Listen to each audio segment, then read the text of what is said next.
Welcome back to My Smart Learning. It's been the weekend. Hope you all have had a good weekend. This is a lesson for Year 9s on work done. It's the physics module that we've started, all about energy. It's a GSCE lesson, but it's useful for Year 7s as well, and Year 9s, 10s and 11s, GSCE Science and Physics. I'd like to start with our quick high five, quick recall PT, but I know how much you guys hate my jokes in lessons because you think I keep saying those awful dad jokes. So just to show you how good my jokes are, and they're better than, you know, the internet's jokes, let's see what Alexa says. Let's see what Alexa's joke is for today. Alexa, tell us a joke. Why was the blanket arrested? Because it looked quilty. There you go. So don't moan about my jokes next time. Anyhow, so what's our learning objective today? What is work done and how do I calculate it? What is work done and how do I calculate it? So first of all though, quick recall quiz, high five. You get these all five right, you get a virtual high five from me. Number one, there are two major categories of energy. So what are the two main types of energy? Question two, what is the law of the conservation of energy? Write it down. Question three, energy that depends on the height of something. What is the type of energy that depends on how high an object is? Question four, energy of a moving object. Something that's moving, what kind of energy does it possess? And number five, what is the unit of energy? So check all your answers, press pause if you need to, fill in all your answers, see if you got them right. I'm going to go through the answers now. So question one, there are two major categories of energy. We either call them energy stores or energy transfers. So the first answer, energy stores and energy transfers. We talked about that a couple of lessons back. Energy stores are things like gravitational potential energy store, kinetic energy store of an object, and so on and so on. But the energy transfers is when it transfers from one store to another store. So electrical energy is a transfer of electrical charge, transfer of electrical energy. And you've got sort of like light energy as well. That's the energy transfer. Conservation of energy is the law of the conservation of energy. Energy cannot be created nor destroyed. So energy cannot be created nor destroyed, but it can transfer from one form to another or from one store to another. Question three, energy depending on the height of something is GPE, gravitational potential energy. Question four, the energy store of a moving object is its kinetic energy store. It's kinetic energy store. And question five, the unit of energy is a joule with a capital J, O-U-L-E, joule. And if you've got 1,000 of those, it'll be a kilojoule. So if you got all five correct, that's fantastic, excellent. You get a high five from me. Now, work done then. What is work done? Well, work done, we mentioned this a couple of lessons back, work done is energy transferred. So when any object is moved around, work will be needed to be done to that object to make it move. We can work out the amount of work done in a moving object based on this formula. So this is one of the formulae you're going to learn. Now, in the next few lessons, you'll see there's a few physics formulae that are coming up. You need to commit these to memory. In your GSCE physics exam, or just your science exam when you do the trilogy, the physics component has many formulae and you have to memorize them. You have to commit them to memory. So whichever way you commit them to memory, just make sure either by rote fashion, repeating it over and over again, or make it into some kind of rhyme or pattern or a rhythm, that helps you to memorize it. But you must commit them to memory because you won't give given most of these equations in an exam.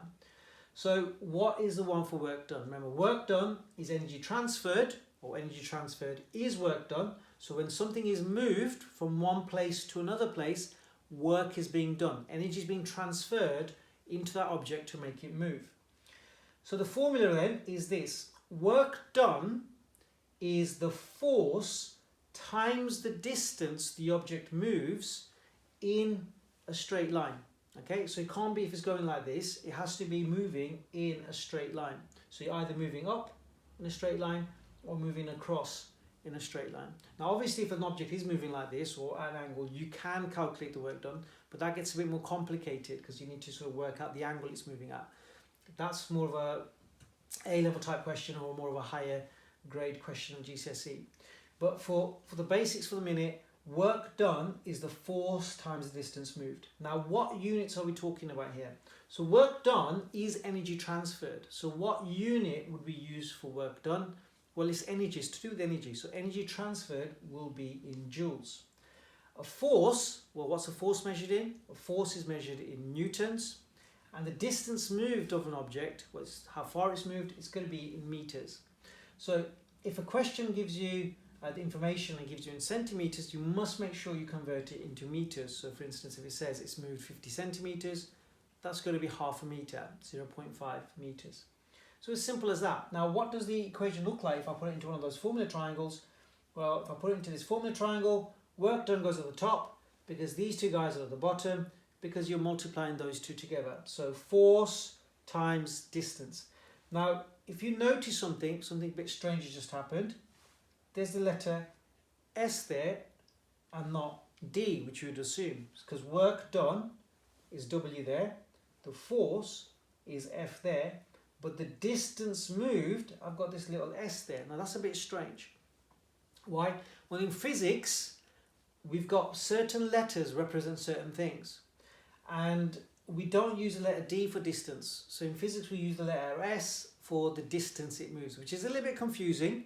But once you get your head around, once you start to look at all the different formulae and see that some letters, if they have the same letter for different formulae, it gets a bit confusing. But for distance though, you just have to remember we use the letter S, so Fs. So work done is Fs, force times the distance moved, which is S. So some exam questions then. So it's a very simple, straightforward lesson. All we need to know that you need to memorize this equation. Work done is energy transferred. Energy transferred is work done. Any object that is moved, work is being done on it. And you need to be able to calculate it just by multiplying the force times the distance. So work done is force times the distance moved. If I cover that up, you got F times S. However, in the question, you might ask you to work out the force. So if it's the force, I'd cover up the F and I'll get the W divided by the S. So the work done divided by the distance moved. If I'm trying to calculate the distance moved, if I cover up the S, it's going to be the work done divided by the force if I'm trying to work out the distance. So here's some questions here. Questions 1 to 5. If you pause the video and have a go at trying to calculate them, write them down into your books or on some lined paper. You don't necessarily have to write out the whole question, but make sure that if you just take a screenshot of something, just make sure you circle the important numbers in the question and see if you can calculate them. Now it's very, very important that you always show all the steps of your working out. Always start off by writing out the formula that you're going to need, if you need to rearrange that formula. Then you substitute those numbers in the next stage, and then you do your final answer. And never, ever, ever, very, very important, forget the units. You must make sure you remember to put the units in there, because you'll lose marks if you don't put the units in. Okay, so press pause, have a go at those questions, and I'll go through them in a second. If I was doing this in my classroom, I would be writing all over this board, but I can't be writing on my TV because I'll wreck it, obviously. So let's go through the answers then, if you've had a go at these. So Bobby pushes a book 5 meters along the table with a force of 5 newtons. He gets tired and decides to call it a day. How much work did he do? Well, remember, how much work did he do? How much energy has he transferred? Well, work done is force times distance. Well, I've got my force, it's 5 newtons. I'm going to circle that number. And I've got my distance, 5 meters. Okay, so it's one massive table because it's a 5 meter long table. Sometimes these questions don't quite make sense, but usually you try to get a gut feeling by looking at it and seeing, does this number kind of look right? This is just for the sake that we're using simple numbers. So work done is force times distance. So very simple. There's my force, 5. There's my distance, 5. So it's 5 times 5. So the answer to question 1 is going to be 25. But 25, what 25? So 25 joules. Because remember, work done is measured in joules. So 5 times 5 is 25. Question 2, Al lifts a laptop 2 meters into the air with a force of 10 newtons. How much work does he do? Well, for instance, Al's got his laptop, it's on the floor, and he picks it up and lifts it in a straight line above his head. So Al is probably about my height, which is about approximately 1.8 meters. So if he lifts it just above his head, it's going to be about 2 meters high. So again, work done is force times distance. The force is 10, the distance is 2 meters. So 10 times 2 will give you 20 joules of energy for work done. So straightforward, 10 times 2, so he's lifting it straight up.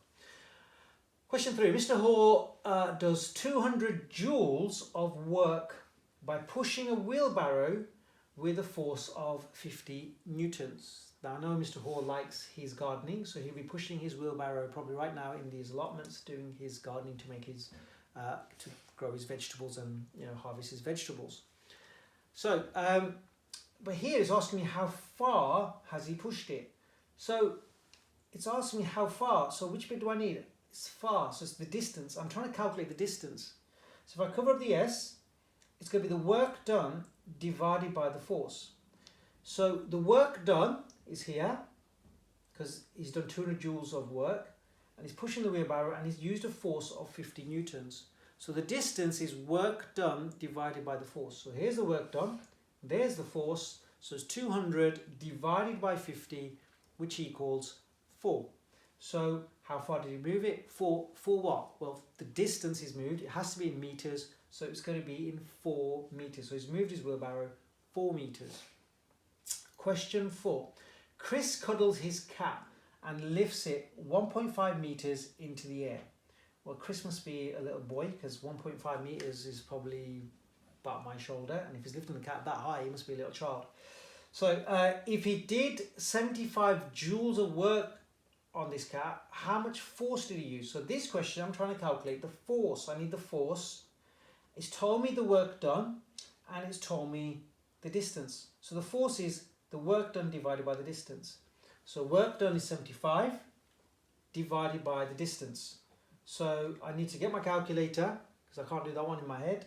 So he's done the work done, which is 75, divided by 1.5 meters, gives me 50, how much force, sorry, so if he did 75 joules of work done, how much force? He's done 50 newtons of force, which is about right. So that's, if I divide that by 10, that's about 5 kilograms. So it's quite a heavy cat. It's probably a fat cat, but so that's how you get that answer there. So we're trying to work out the force, which is work done divided by the distance. So 75 divided by 1.5 gives you 50 newtons of force. The last question, Carlos drives his car 1,000 meters. I could read it 1 kilometer. So if it's 1 kilometer, you need to convert it into meters. So it's 1,000 meters. In the engine, if the engine was producing a driving force of 2,000 newtons, how much work did the car do? So work done is force times distance. The force is 2,000. The distance travelled is 1,000 meters. So I just multiply those together. So 2,000 times 1,000. It's a very simple calculation. You put all the zeros together. 2 times 1 is 2. That's 2 million.